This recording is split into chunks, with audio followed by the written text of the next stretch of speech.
MLC ఎన్నికల్లో BJP జోష్ వెనుక భారీ వ్యూహం అంటూ చూస్తున్నాం. కాంగ్రెస్ ఏడాది పాలన తర్వాత యువత ఉద్యోగుల నాడి తెలుసుకునేటువంటి ఛాన్స్. ఇలాంటి కీలక టైంలో కాడి వదిలేసినటువంటి బీఆర్ఎస్ ఒక గ్రాడ్యుయేట్ స్థానంలో పోటీ చేస్తున్నటువంటి కాంగ్రెస్ ఇదే అదనంగా ప్రచారంలో దూసుకెళ్తున్నటువంటి కమలం నేతలు 3 చోట్ల అభ్యర్థులను నిలిపి జోరుగా క్యాంపెయినింగ్. కనీసం 2 చోట్ల గెలిచి కాంగ్రెస్ కు ప్రత్యేకంగా నిలబడే ప్రయత్నం అంటూ చూస్తా ఉన్నాం. సో బీఆర్ఎస్ పార్టీ ఇక కంప్లీట్ గా కొలాప్స్ అయిపోతున్నది. బీఆర్ఎస్ పార్టీ ఇక ఉండదు అనేటువంటి విషయంలో అందరూ కూడా గుర్తుపెట్టుకోండి. ఇక్కడ బీఆర్ఎస్ పార్టీ ఎమ్మెల్సీ ఎన్నికల్లో పోటీ చేస్తలేదంటే వాళ్ళపైన వాళ్లకు ఎలా నమ్మకం ఉంది, ప్రజలు మమ్మల్ని తిరస్కరిస్తున్నారని చాలా స్పష్టంగా అర్థమవుతుంది. కాబట్టి వాళ్ళు ఈ ఎన్నికల్లో పోటీ చేయకుండా పరోక్షంగా భారతీయ జనతా పార్టీకి మద్దతు ఇస్తా ఉన్నారు. సో భారతీయ జనతా పార్టీ ఖచ్చితంగా ఈ ఎమ్మెల్సీ ఎన్నికల్లో, టీచర్స్ ఎమ్మెల్సీ ఎన్నికల్లో అటు మల్క కుమరే కావచ్చు, ఇటు సరత్వ రెడ్డి అనుకుంటా వీళ్ళిద్దరు కూడా గెలిచడానికి స్కోప్ కనబడతా ఉంది. అదేవిధంగా ఇటు గ్రాడ్యుయేట్ ఎమ్మెల్సీ ఎన్నికల్లో కూడా ఇటు అంజిరెడ్డి వర్సెస్ ఎవరు మన నరేందర్ రెడ్డి ఫైట్ కొంచెం టఫ్ కనబడతా ఉంది. సో ఖచ్చితంగా కొంత పైచేయి నరేందర్ రెడ్డి కనబడుతుంది. ఎందుకంటే ఆయనకు ఆల్రెడీ గత 6 నెలల నుంచి గ్రౌండ్ వర్క్ ఇస్తూ ఉన్నాడు. ప్లస్ ఆయన టీమ్సే ఉన్నాయి కాబట్టి చాలా పకడ్బందీ వర్క్ అయితే జరుగుతూ ఉంది. సో కొంత రసవత్తరంగా ఉండే అవకాశం అయితే కనబడతా ఉంది. ఈ నెల 27న 7 ఉమ్మడి జిల్లాల పరిధిలో జరుగుతున్నటువంటి 2 టీచర్ ఒక గ్రాడ్యుయేట్ ఎమ్మెల్సీ ఎన్నికల్లో బీజేపీ సీరియస్ గా తీసుకున్నది. వచ్చే అసెంబ్లీ ఎన్నికల టార్గెట్ గా కాంగ్రెస్ కు తామే ప్రత్యామ్నాయంగా నిరూపించుకోవాలని ఆ పార్టీ ఉవ్విలూరుతున్నది. నిజానికి కాంగ్రెస్ ఏడాది పాలన తర్వాత ప్రజల నాడి తెలుసుకునేందుకు ఎన్నికలు చక్కని అవకాశంగా రాజకీయ నాయకులు భావిస్తున్నారు. ఇంతటి కీలకమైన ఎన్నికల్లో ఓటమి భయంతో బీఆర్ఎస్ పోటీ నుంచి ముందే తప్పుకుంది. కాంగ్రెస్ పార్టీ ఒక గ్రాడ్యుయేట్ స్థానానికి పరిమితమైంది. దీంతో ఇదే అదను కమలం నేతలు ప్రచారంలో జోష్ పెంచారు. 3 చోట్ల అభ్యర్థులు నిలిపి ప్రతి 20 మంది ఓటర్లకు ఒక ఇన్ఛార్జిని పెట్టి జోరుగా క్యాంపెయిన్ చేస్తున్నారు. 2 కేంద్ర మంత్రులు, ఎంపీలు సహా ఆ పార్టీ ఎమ్మెల్యేలంతా ప్రచారంలో నిమగ్నమయ్యారు. బీఆర్ఎస్ సైలెన్స్, బీజేపీ సై. తెలంగాణ ఉద్యమకాలం నుంచి ఏడాది క్రితం అధికారం కోల్పోయే వరకు గడిచిన 20 ఏళ్లలో ఎప్పుడు ఎన్నిక వచ్చినా అది జనరల్ ఎలక్షన్స్ అయినా లేదు బై ఎలక్షన్స్ అయినా పోటీకి సై అంటూ సమ్మలోకి దిగిన బీఆర్ఎస్ ఇప్పుడు సైలెంట్ అయింది. అసెంబ్లీ ఎన్నికల్లో ఓటే పాలై ఆ తర్వాత పార్లమెంట్ ఎన్నికల్లో 0కు పరిమితమైన బీఆర్ఎస్ ఎన్నికలంటేనే వణుకుతున్నది. ఎమ్మెల్సీ ఎన్నికల్లోనూ ఓటమి పాలైతే ఆ ఎఫెక్ట్ లోకల్ బాడీ ఎన్నికలపై ఎక్కడ పడుతుందనే భయంతో పోటీ తప్పుకుంది. అదంతా కాదు, ఇక్కడ చాలా క్లియర్గా బీఆర్ఎస్ పార్టీ ఖచ్చితంగా బీజేపీ తోటి కొలైడ్ అవుతున్న విషయం వాస్తవం. బీజేపీ తోటి ఎట్లా అంటే ఇలాంటి పరోక్షమైన మద్దతు ఇచ్చేసి వాళ్ళని గెలిపించే బాధ్యతలు, అదేవిధంగా రాబోయే రోజుల్లో బీజేపీని అధికారంలోకి తీసుకురావడానికి బీఆర్ఎస్ సైతం నడుమించిందని చాలా స్పష్టంగా అర్థమవుతుంది. అందులో ఎలాంటి అనుమానం అక్కర్లేదు. నేను కాబట్టి ఓపెన్ చెప్తాను, వేరే వాళ్ళు చెప్పరు, బట్ నేను ఓపెన్ చెప్తున్నాను. సో ఇది కనబడుతుంది, చాలా స్పష్టంగా కనబడతా ఉంది. బీఆర్ఎస్ పార్టీ బలం లేకనో లేకపోతే అధికారనో కాకుండా చాలా స్పష్టంగా తెలుస్తూ ఉంది. బీజేపీ కోసమే బీఆర్ఎస్ పోటీ చేయట్లేదు చాలా స్పష్టంగా అర్థమవుతోంది.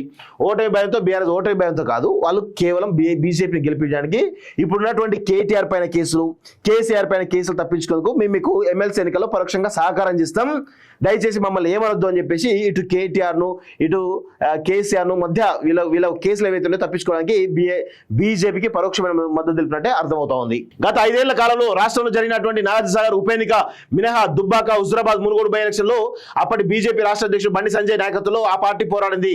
సాగర్, మునుగోడు కోల్పోయినప్పటికీ దుబ్బాక, హుజురాబాద్ లో విజయం సాధించింది. 2023లో జరిగినటువంటి అసెంబ్లీ, 2020లో జరిగినటువంటి పార్లమెంట్ ఎన్నికల్లో అన్ని స్థానాల్లోనూ బీజేపీ పోటీ చేసిన బీజేపీ గతంలో పోలిస్తే మెరుగైనటువంటి స్థానాలు గెలుచుకుంది. టీచర్ల సంఘాలతోనూ డి అంటే డి, కాంగ్రెస్ కు కరీంనగర్ ఒక్కటే అంటూ చూస్తున్నాం. 3 ఎమ్మెల్యే స్థానాలకు ఎన్నికలు జరుగుతుంటే కాంగ్రెస్ కేవలం కరీంనగర్ గ్రాడ్యుయేట్ స్థానానికి మాత్రమే అధికారికంగా అభ్యర్థి ప్రకటించింది. మరి టీచర్స్ ఎమ్మెల్సీ ఎన్నికల్లో కాంగ్రెస్ పోటీ చేయడం గల కారణాలు ఏంటి అనేది కూడా కొంత అనుమానం కలుగుతా ఉంది. దీనిపై డీటెయిల్ గా మనం మాట్లాడాల్సిన అవసరం అయితే ఉంది. సో మొత్తానికైతే బీజేపీ ఒక భారీ వ్యూహాన్ని 20 మందికి ఒక ఇన్ఛార్జ్ చొప్పున ఇటు 2 టీచర్స్ ఎమ్మెల్సీలు కావచ్చు, ఇటు గ్రాడ్యుయేట్ ఎమ్మెల్సీ కావచ్చు గెలవడానికి శత విధాలా ప్రయత్నం చేసి కాంగ్రెస్ ప్రభుత్వానికి ఆల్టర్నేటివ్ తెలంగాణలో మేమే బీఆర్ఎస్ కాదు అని చెప్పడానికి ఈ ఎన్నికల్లో చాలా పెద్ద ఎత్తున వాడుకోబోతుంది అనేది చాలా స్పష్టంగా అర్థమవుతుంది. బీజేపీ వ్యూహం కూడా చాలా పకడ్బందీగా ఉంటుంది, అంత ఈజీగా చెప్పుకోవడానికి లేదు. ఎమ్మెల్సీ ఎన్నికల్లో బీజేపీ జోష్ వెనుక భారీ వ్యూహం అంటూ చూస్తున్నాం. కాంగ్రెస్ ఏడాది పాలన తర్వాత యువత ఉద్యోగుల నాడి తెలుసుకునేటువంటి ఛాన్స్. ఇలాంటి కీలక టైంలో కాడి వదిలేసినటువంటి బీఆర్ఎస్ ఒక గ్రాడ్యుయేట్ స్థానంలో పోటీ చేస్తున్నటువంటి కాంగ్రెస్ ఇదే అదనంగా ప్రచారంలో దూసుకెళ్తున్నటువంటి కమలం నేతలు 3 చోట్ల అభ్యర్థులను నిలిపి జోరుగా క్యాంపెయినింగ్. కనీసం 2 చోట్ల గెలిచి కాంగ్రెస్ కు ప్రత్యేకంగా నిలబడే ప్రయత్నం అంటూ చూస్తా ఉన్నాం. సో బీఆర్ఎస్ పార్టీ ఇక కంప్లీట్ గా కొలాప్స్ అయిపోతున్నది. బీఆర్ఎస్ పార్టీ ఇక ఉండదు అనేటువంటి విషయంలో అందరూ కూడా గుర్తుపెట్టుకోండి.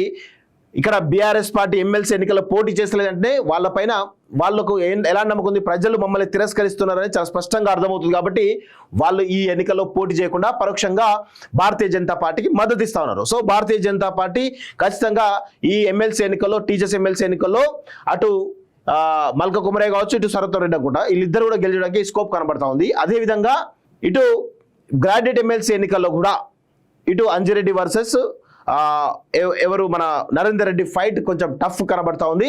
సో ఖచ్చితంగా కొంత పై చేయి నరేందర్ రెడ్డి కనబడుతుంది. ఎందుకంటే ఆయనకు ఆల్రెడీ గత 6 నెలల నుంచి గ్రౌండ్ వర్క్ ఇస్తూ ఉన్నాడు, ప్లస్ ఆయన టీమ్సే ఉన్నాయి కాబట్టి చాలా పకడ్బందీ వర్క్ అయితే జరుగుతూ ఉంది. సో కొంత రసవత్తరంగా ఉండే అవకాశం అయితే కనబడతా ఉంది. ఈ నెల 27న 7 ఉమ్మడి జిల్లాల పరిధిలో జరిగినటువంటి 2 టీచర్ ఒక గ్రాడ్యుయేట్ ఎమ్మెల్సీ ఎన్నికల్లో బీజేపీ సీరియస్ గా తీసుకున్నది. వచ్చే అసెంబ్లీ ఎన్నికల టార్గెట్ గా కాంగ్రెస్ కు తామే ప్రత్యామ్నాయంగా నిరూపించుకోవాలని ఆ పార్టీ ఉవ్విలూరుతున్నది. నిజానికి కాంగ్రెస్ ఏడాది పాలన తర్వాత ప్రజల నాడి తెలుసుకునేందుకు ఎన్నికలు చక్కని అవకాశంగా రాజకీయ నాయకులు భావిస్తున్నారు. ఇంతటి కీలకమైన ఎన్నికల్లో ఓటమి భయంతో బీఆర్ఎస్ పోటీ నుంచి ముందే తప్పుకుంది.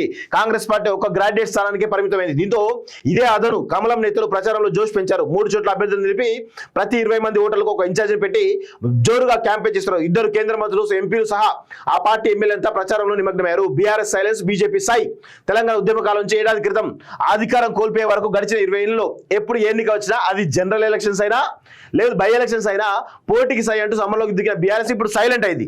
అసెంబ్లీ ఎన్నికల్లో ఓటే పాలై ఆ తర్వాత పార్లమెంట్ ఎన్నికల్లో 0కు పరిమితమైన బీఆర్ఎస్ ఎన్నికలంటేనే వణుకుతున్నది. ఎమ్మెల్సీ ఎన్నికల్లోనూ ఓటమి పాలైతే ఆ ఎఫెక్ట్ లోకల్ బాడీ ఎన్నికలపై ఎక్కడ పడుతుందని భయంతో పోటీ తప్పుకుంది. అదంతా కాదు, ఇక్కడ చాలా క్లియర్గా బీఆర్ఎస్ పార్టీ ఖచ్చితంగా బీజేపీ తోటి కొలైడ్ అవుతున్న విషయం వాస్తవం. బీజేపీ తోటి ఎట్లా అంటే ఇలాంటి పరోక్షమైన మద్దతు ఇచ్చేసి వాళ్ళని గెలిపించే బాధ్యతలు, అదేవిధంగా రాబోయే రోజుల్లో బీజేపీని అధికారంలోకి తీసుకురావడానికి బీఆర్ఎస్ సైతం నడుమించిందని చాలా స్పష్టంగా అర్థమవుతుంది. అందులో ఎలాంటి అనుమానం అక్కర్లేదు. నేను కాబట్టి ఓపెన్ చెప్తే వేరే వాళ్ళు చెప్పరు, బట్ నేను ఓపెన్ చెప్తున్నాను. సో ఇది కనబడుతుంది, చాలా స్పష్టంగా కనబడతా ఉంది. బీఆర్ఎస్ పార్టీ బలం లేకనో లేకపోతే అదిగాకనో కాకుండా చాలా స్పష్టంగా తెలుస్తూ ఉంది. బీజేపీ కోసమే బీఆర్ఎస్ పోటీ చేయట్లేదు చాలా స్పష్టంగా అర్థమవుతోంది.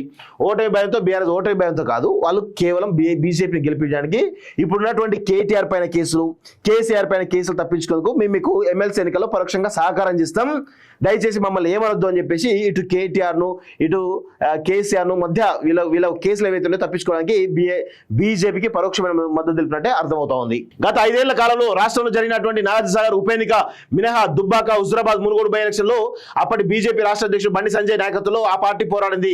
సాగర్, మునుగోడు కోల్పోయినప్పటికీ దుబ్బాక, హుజురాబాద్ లో విజయం సాధించింది. 2023లో జరిగినటువంటి అసెంబ్లీ, 2020లో జరిగినటువంటి పార్లమెంట్ ఎన్నికల్లో అన్ని స్థానాల్లోనూ బీజేపీ పోటీ చేసిన బీజేపీ గతంలో పోలిస్తే మెరుగైనటువంటి స్థానాలు గెలుచుకుంది. టీచర్ల సంఘాలతోనూ డి అంటే డి, కాంగ్రెస్ కు కరీంనగర్ ఒక్కటే అంటూ చూస్తున్నాం. 3 ఎమ్మెల్యే స్థానాలకు ఎన్నికలు జరుగుతుంటే కాంగ్రెస్ కేవలం కరీంనగర్ గ్రాడ్యుయేట్ స్థానానికి మాత్రమే అధికారికంగా అభ్యర్థి ప్రకటించింది. మరి టీచర్స్ ఎమ్మెల్సీ ఎన్నికల్లో కాంగ్రెస్ పోటీ చేయడం గల కారణాలు ఏంటి అనేది కూడా కొంత అనుమానం కలుగుతా ఉంది.